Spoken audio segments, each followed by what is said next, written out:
Hey guys, welcome back to the channel. So today we got another shop talk video, and today's topic is going to be what do you do when a customer gives you the okay to work on a car and do a job, and about halfway through or after you started working on it, they change their mind and decide to say nope, stop, I don't want to do it. So that's going to be today's topic, guys. Now, before we get into this topic, go ahead and the subscribe button down below because it definitely helps the channel grow. And with that said, let's go ahead and start on today's topic. Alright guys, so today's topic is kind of an annoying one, and this just happened to me, and I'm filming this video the same day that this happened to me, so if I seem a little bit pissed off, I will apologize in advance. So I just had a customer come into the shop with a Toyota Corolla, and it had a code P171, which is basically air leak. Almost 99% of the time, it's the intake manifold gasket. I got the okay from the customer to diagnosed it and figured out real quick just using the brake cleaner method that the intake gasket was basically cracked and leaking, needed to be replaced. Went ahead and I quoted the customer and everything, and they agreed to, okay, go ahead, get it done. And I'm like, okay, go ahead, drop it off, give me a couple hours, I'll take care of it. The car was already in the shop, so I pulled it on the rack a little further, lifted it up, and I started ripping apart the intake manifold, started on the bolts and everything. I think I was maybe about 15-20 minutes into the job, almost to the point where the intake manifold was ready to come off. And the customer calls me back and says, oh, actually, cancel. I don't want to do it. And I'm like, what do you mean? They're like, oh, we don't want to do the job. Now, I find it very difficult and very hard that a customer just decides to cancel after they've given you the okay. It's one of two things. Either they feel like the cost of the job may be too much and they change their mind, or they probably talked to someone and got them to change their mind because they might say, oh, that's this or that. Or they probably got a quote from some other shop that hasn't even seen the car yet, and they just say, hey, yeah, we can do that job for a lot less than the guy who's doing it now.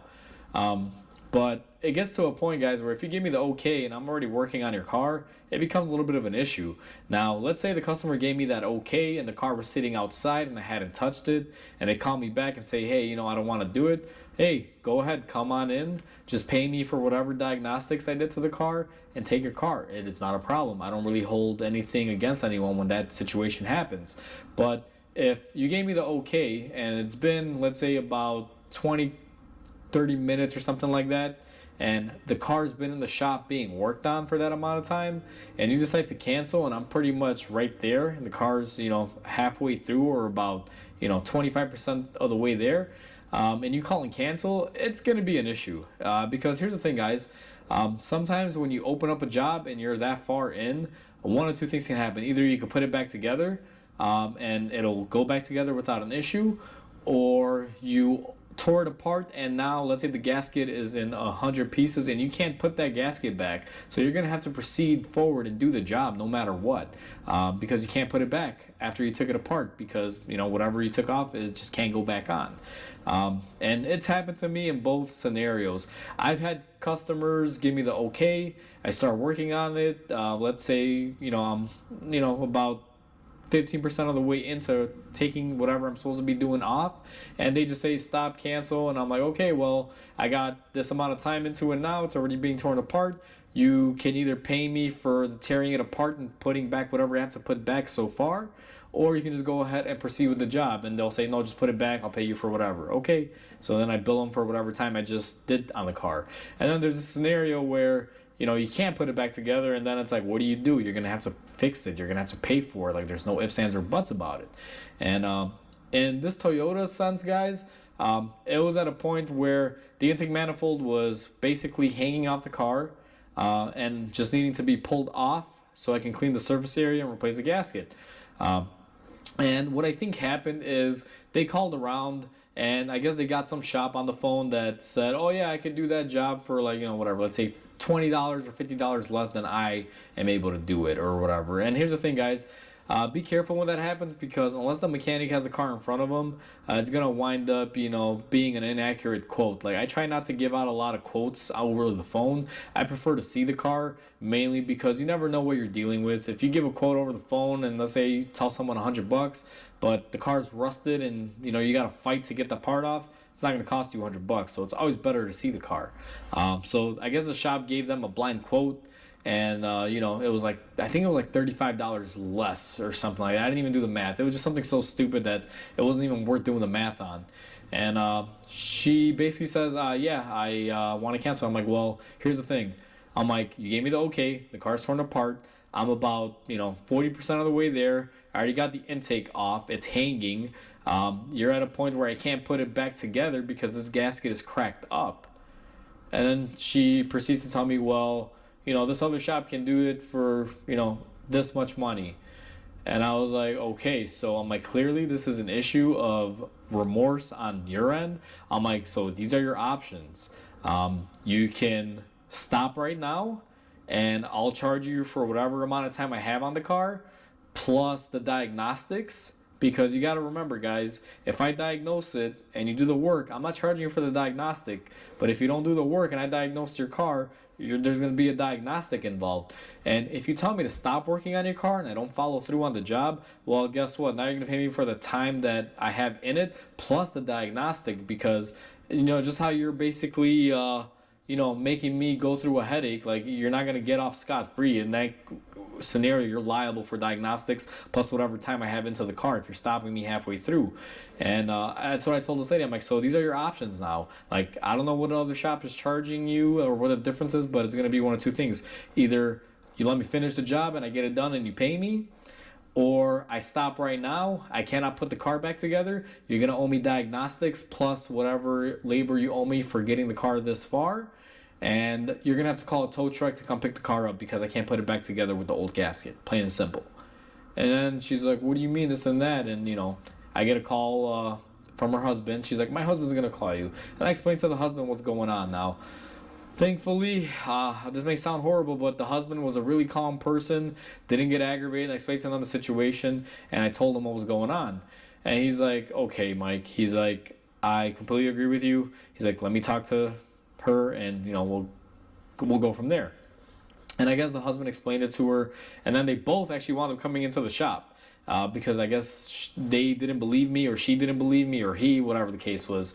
But, they came and they're like, well, what are we going to do? I'm like, look, come back into the shop. I showed them the car was torn apart. I showed them the gasket. And I was like, listen, I don't know what the other shop is charging you. I don't know what the difference is, but I'm like, if you realistically pay me diagnostics and then pay me for what time I have in it, and then you hire a tow truck to get out here, take it to the other shop, I'm like, you're already over on your bill. You're not saving that much money regardless. And like I said, I think the savings was like 35 or 40 bucks. It was something stupid, guys.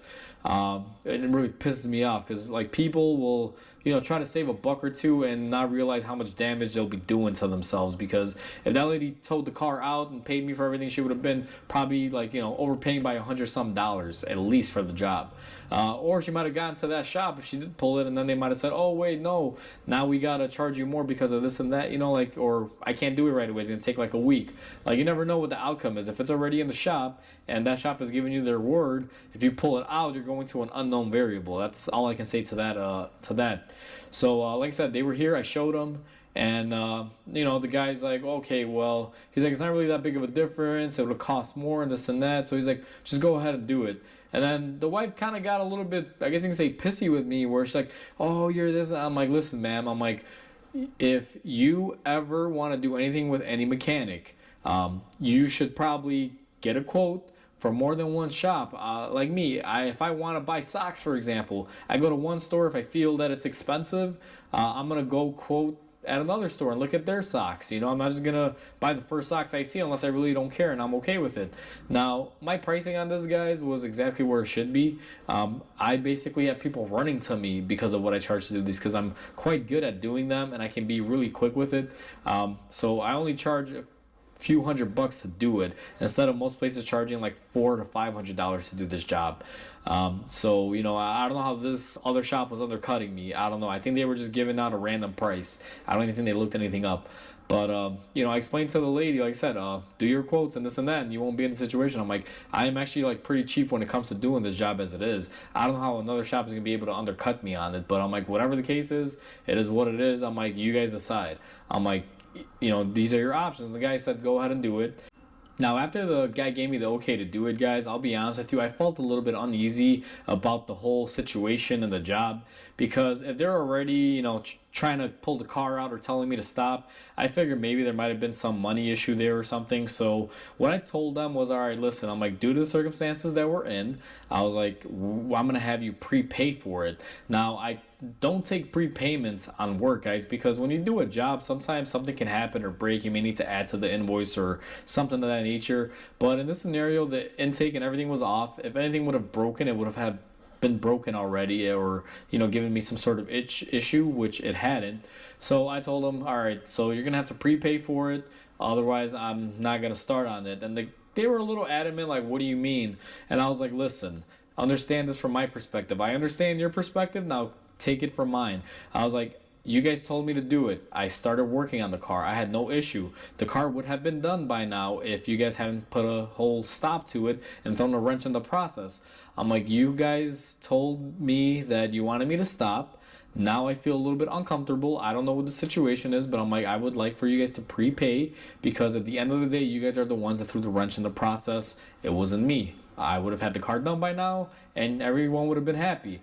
And, they were a little bit kind of pissy about that, and they were pissed off, like, what do you mean we never prepay? How do we know the car's gonna run right? And I'm like, listen, that's how it's gonna be. I'm like, again, it wasn't my fault. I didn't stop this process, you guys did. In order for me to feel assured, I need you guys to prepay. So, needless to say, after a little back and forth, they prepaid. And I told them, if you guys want, feel free to hang out or come back, give me an hour and the car will be done.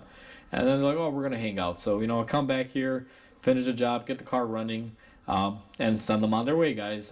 But throughout the whole process, like even afterwards, one thing I noticed after they had paid and after the car was done, and I guess you can say I had no leverage over them. Not that I had leverage to begin with, because I don't do that sort of stuff where I'm gonna lock your car here until you pay me or screw you over or something like that.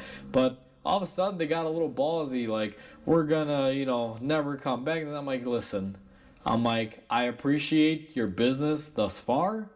I'm not the bad guy here. I'm not saying you guys are the bad guy, but when you guys stop a job and this happens, this is the type of predicament we're gonna be in, and there's nothing I can do. I'm like, if you feel that you want to hate on me because of that situation, then there's nothing I can do. But I'm like, do understand that it was not my fault. This solely falls on you guys. And then just kind of left. And again, it's only been a couple hours, guys.